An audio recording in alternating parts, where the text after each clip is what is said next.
Ladies and gentlemen, listen carefully. In the great chessboard of life, power does not belong to the loudest voice, nor to the one who strikes first, but to the one who remains unmoved. You may believe that reacting is strength, that to lash out, to defend, to respond swiftly shows control, but it is the opposite. You lose the moment you react. Why? Because reaction is admission. The second you react, you have already surrendered something. Your position, your mind, your emotion, your control. And in the games of power, control is everything. Reaction is a surrender of power. It is not simply a response to an external stimulus. It is a confession. The very act of reacting gives away more than you can imagine. It reveals that you were moved, provoked, disturbed. It tells your opponent that they have entered your mind, penetrated your composure, and shifted your course. In that single moment of reaction, you cease to be the one steering the ship. You become a passenger, and worse, a predictable one. The moment someone can make you react, they know exactly how to lead you.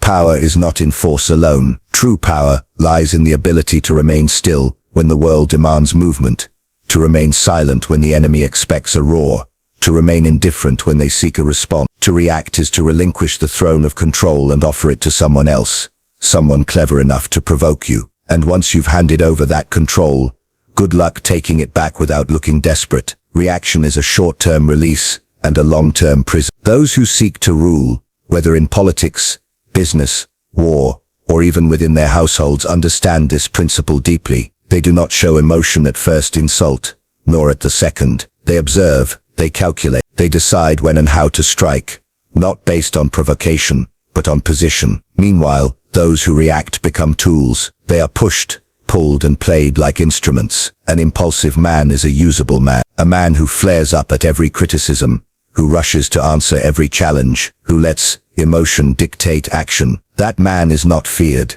he is farmed. Reaction signals exposure. The moment you react, people learn what drives you. Is it your pride, your fear, your insecurity, your need to be respected?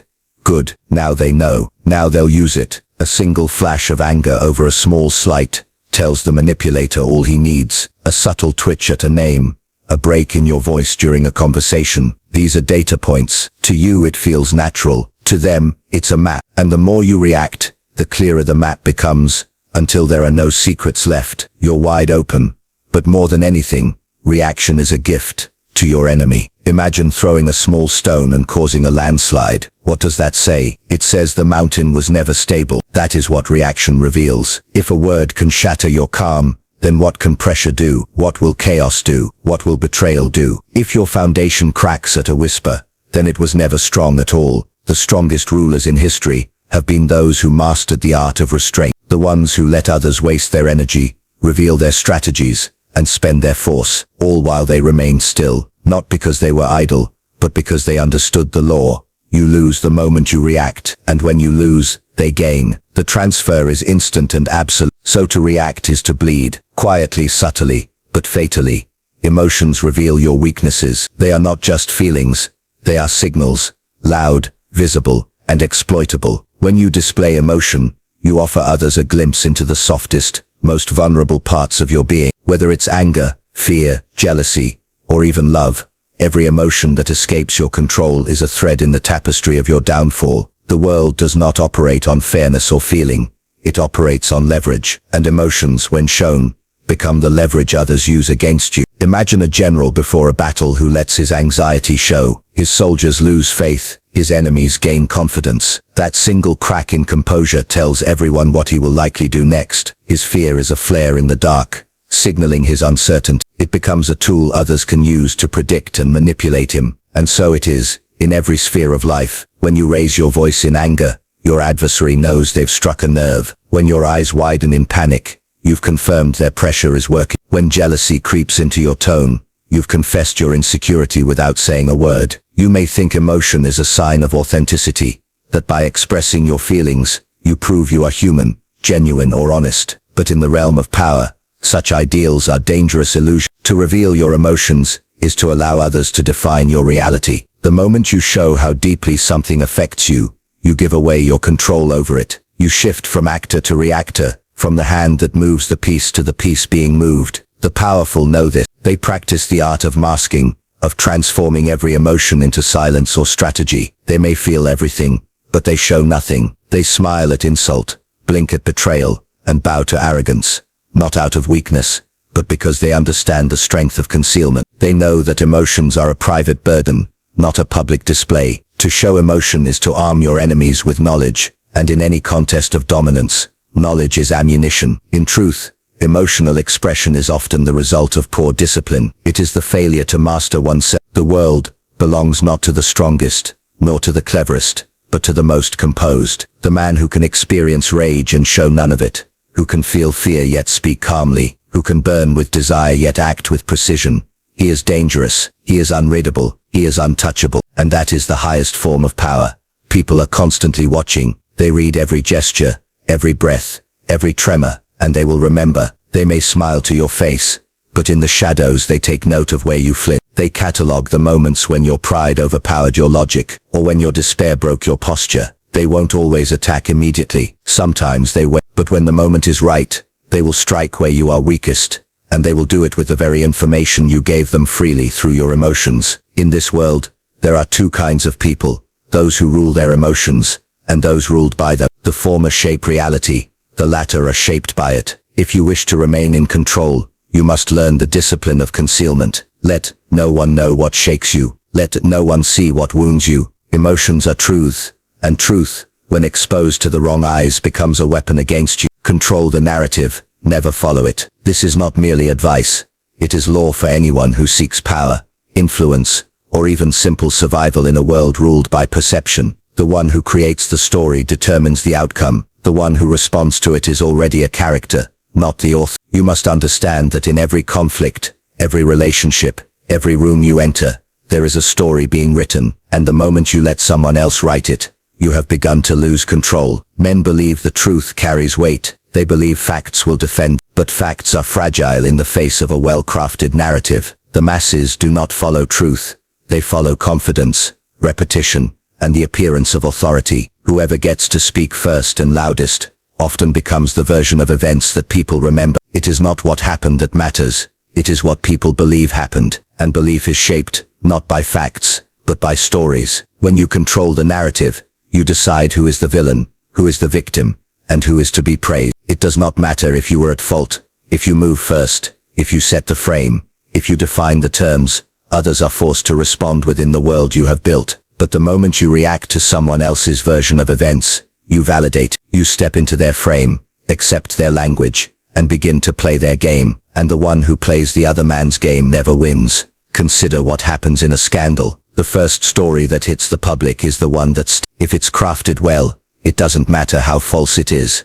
Those who respond later with the truth are forced to speak defensively. They're not shaping the narrative. They're trying to survive inside one already constructed. That is the power of narrative. It is stronger than reason, deeper than truth, and more enduring than logic. People remember stories, not arguments. They remember feelings, not evidence. And the one who speaks first anchors the emotions of the crowd. Those who understand this principle rise above their rivals, not because they are better, but because they appear more composed, more righteous, more decisive, all because they move first. Even silence can be a form of narrative control. Say nothing, but leak the right detail. Withdraw publicly, but operate privately. Control the perception of retreat, and people will believe you are in control even as you pull back. You must decide, will you dictate the frame of every encounter, or will you be locked in one built by others? Never answer accusations directly.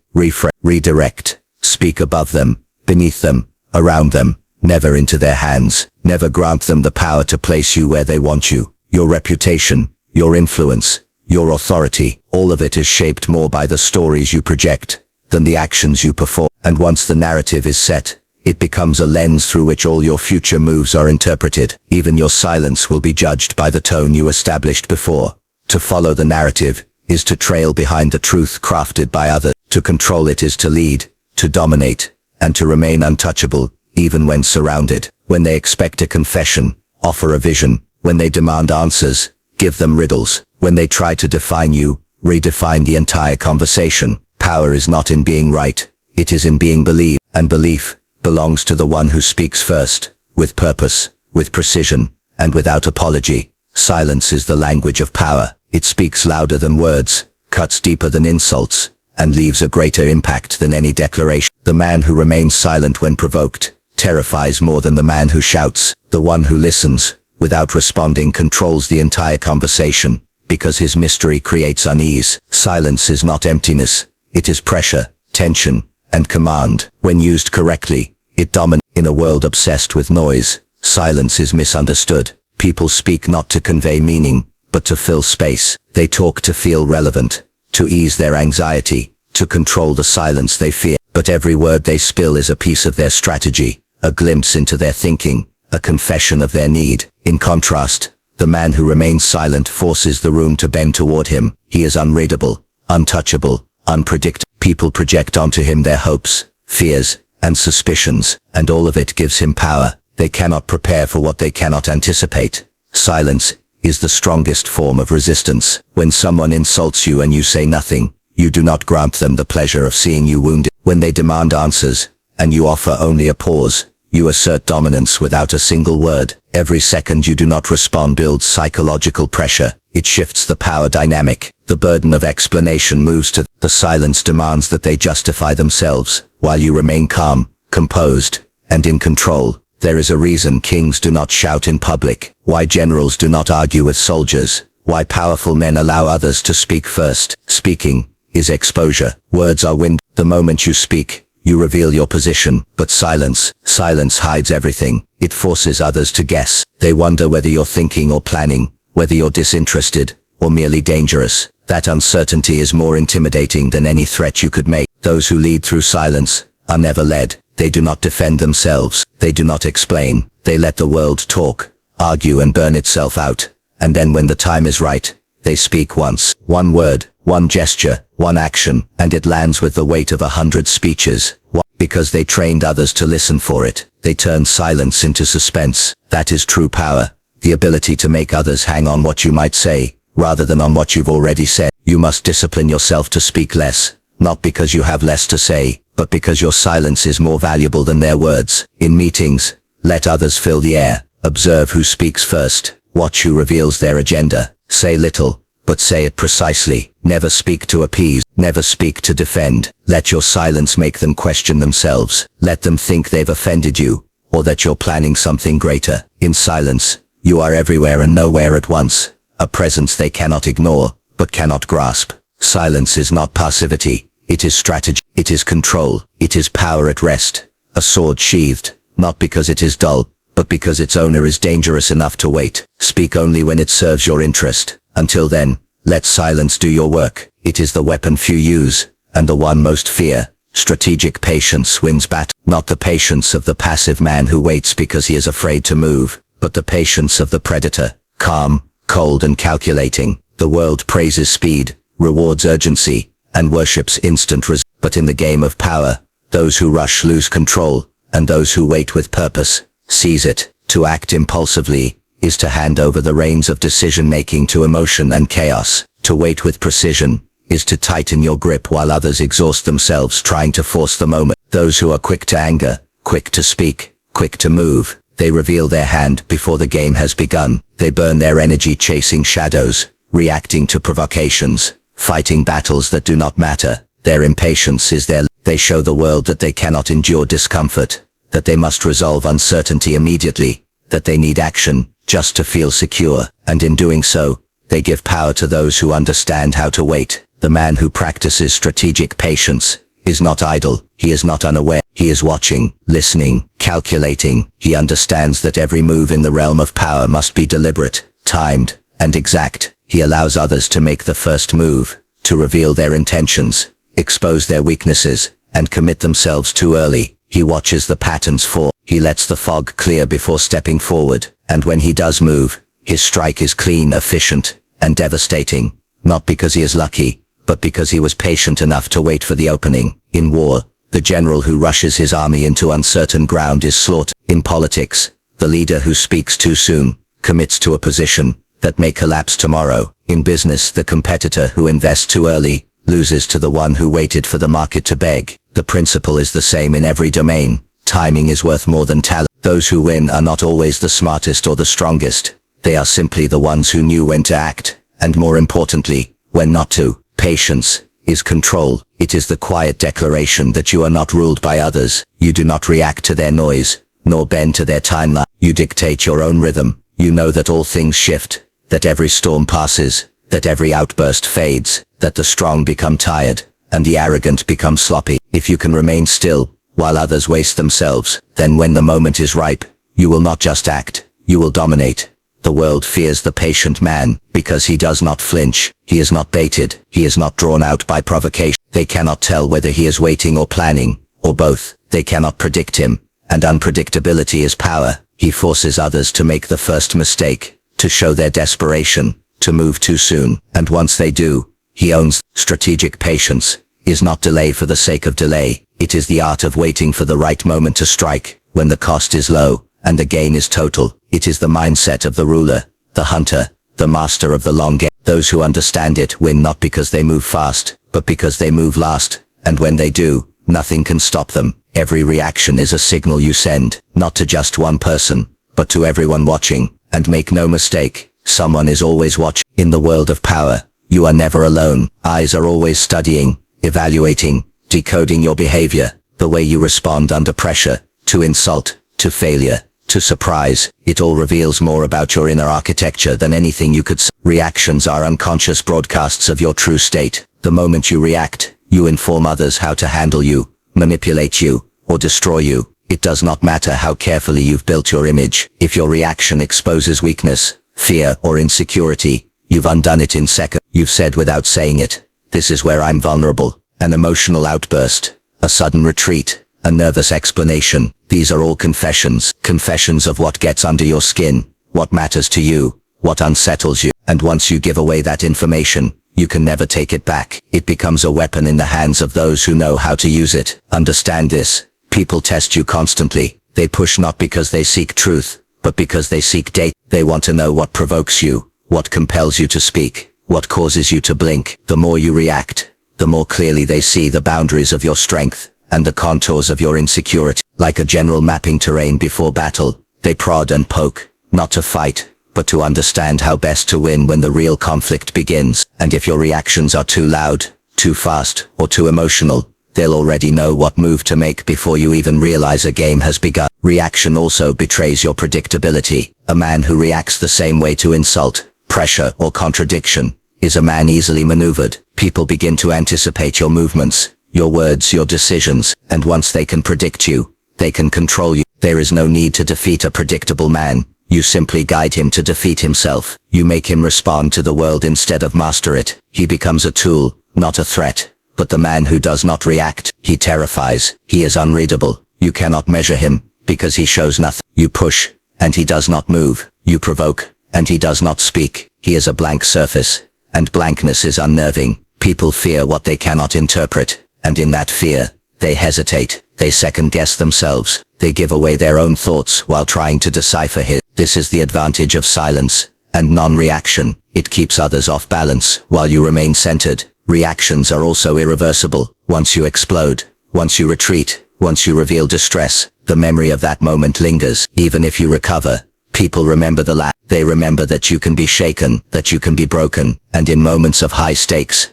they will count on it. They will recreate the pressure, expecting the same response. If you gave them a blueprint once, don't be surprised when they use it again. Resist the urge to discipline yourself to observe, to listen, to absorb without showing the storm that may rage inside. Not because you feel nothing, but because power demands discretion. React only when it serves your agenda, and even then, let the reaction be measured, intentional, and calculated for effect. Do not give others the satisfaction of clarity. Keep them guessing, because once they stop guessing, they start planning, and once they start planning around your reactions, you've already lost the game. When you react, you let them lead. That is the hidden truth. In every emotional outburst, every impulsive decision, every defensive word that slips out without calculation, reaction is surrender. It is the silent agreement that someone else now controls the tempo, the direction, the focus. And it does not matter if you speak louder, move faster, or lash out harder. If your actions come as a response, you are following their lead. The battlefield has already shifted in their favor, because they moved first, and you follow. You forfeited the high ground the moment you allowed yourself to be pulled. He who leads does not flinch. He creates the terms, defines the stakes, sets the tone. His adversaries move around him, adjust to him, guess at his intention. But when you react, even in defiance, you allow yourself to be caught inside their frame. You validate their actions by answering them. You declare their words or gestures important enough to demand a response. That alone is a concession. You have affirmed their influence. People who understand power never waste energy reacting to the unworthy. They remain still while others scream, calculating while others panic. They speak only when it forces a change in direction. But those who are ruled by their own reactions live as servants to others' strategy. They are puppets with predictable strings. One insult makes them respond. One question puts them on edge. One slight throws them off course. And with each reaction, they dig deeper into a role someone else wrote for them. This is how the skilled manipulate,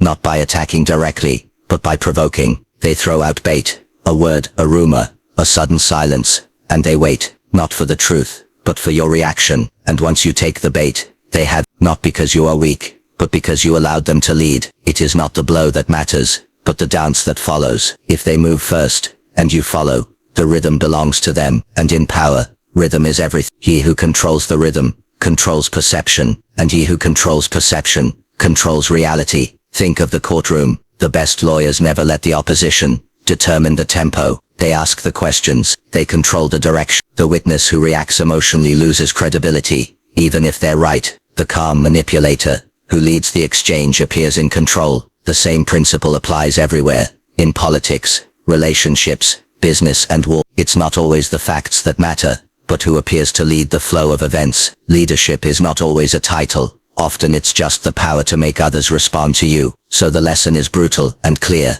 If you do not lead, you will be. Every time you speak out of turn, chase a rumor, or defend yourself without strategy, you confirm that someone else has drawn you into their world. You are playing their game. The stronger move is not to counter, but to redirect, or better, to ignore. Let others chase shadows while you move in silence. Let them wonder while you plan. Reaction is the domain of the impatient, and in insecure leadership, real leadership belongs to those who set the terms, not to those who scramble to answer them. The choice is simple. Be the force that others respond to, or be the follower who confuses motion for power. Do not give others the privilege of shaping your behavior. Control the field, own the silence, and when you finally move, make sure it is with authority, not apology. So remember this: the world does not reward the loudest voice, the quickest reply, or the most visible reaction. It rewards the one who commands presence without explanation, who bends others without lifting a finger, who leads without being led. Let others waste themselves in noise, emotion and haste. You stay still like a loaded weapon. Say less, react never. Move with purpose, because in every encounter there are only two roles: the one who sets the fire, and the one who burns in it. Be the flame, not the fuel.